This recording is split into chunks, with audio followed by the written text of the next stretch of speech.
కృష్ణా జిల్లాలో ఆదివారం నాడు జరిగే బీసీ సింహగర్జన సభకు లక్షలాది మంది ప్రజలు తరలి రావాలని ఆ పార్టీ నాయకులు, రాష్ట్ర రైతు విభాగం నాయకులు ఆనగాని రాంప్రసాద్ పిలుపునిచ్చారు. భారత చైతన్య యువజన పార్టీ ఆధ్వర్యంలో బోడే రామచంద్ర యాదవ్ పిలుపు మేరకు రేపు భారీ బహిరంగ సభ జరుగుతుందని, ఆర్థికంగా వెనకబడిన ప్రతి ఒక్కరూ బీసీ సామాజిక వర్గం కిందకు వస్తారని, కాబట్టి తమ హక్కుల సాధన కోసం వేలాదిగా తరలివచ్చి సభను జయప్రదం చేయాలని ఆయన పిలుపునిచ్చారు.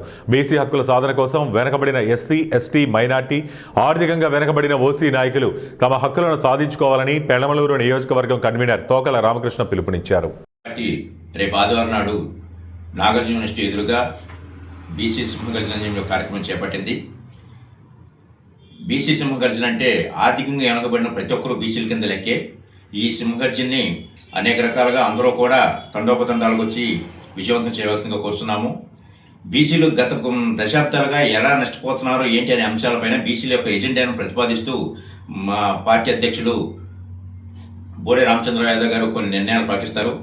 కొన్ని దశాబ్దాలుగా ప్రభుత్వాల చేతల్లో బీసీలు ఓటు బ్యాంకింగ్ కోసం తప్పించి అధికారికంగా కానీ అన్ని రకాలుగా అన్ని రంగాల్లోనూ వెనకబడి ఉన్న తనాన్ని ప్రస్తావిస్తూ కొన్ని ఎజెండాలను ప్రతిపాదించడం జరుగుతుంది.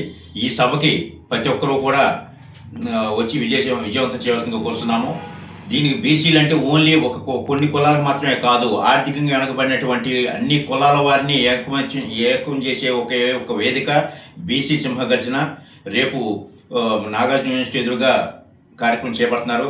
కోసం మేము భారత చైతన్య యువజన పార్టీ తరఫున మా సాయశక్తులకు కృషి చేస్తున్నాము. మీరు దీనికి అందరూ కృషి చేసి రేపు జరగబోయే నాగార్జున యూనివర్సిటీ దగ్గర సజేష ప్రజానికాన్ని ఆదరయ్యి ఈ బీసీ హక్కుల కోసం పోరాడవలసిందిగా నేను కోరుతున్నాను. నేను తోకల రామకృష్ణ, కనుమూరు నియోజకవర్గ కన్వీనర్. బీసీ హక్కుల కోసం ఇంకా మనందరం కలిసి ఎస్టీ, ఎస్సీ, బీసీ, మైనార్టీ, వెనకబడిన ఓసీ అందరూ కలిసి పోరాటం చేస్తే కానీ మన బీసీ హక్కులు సాధించలేము.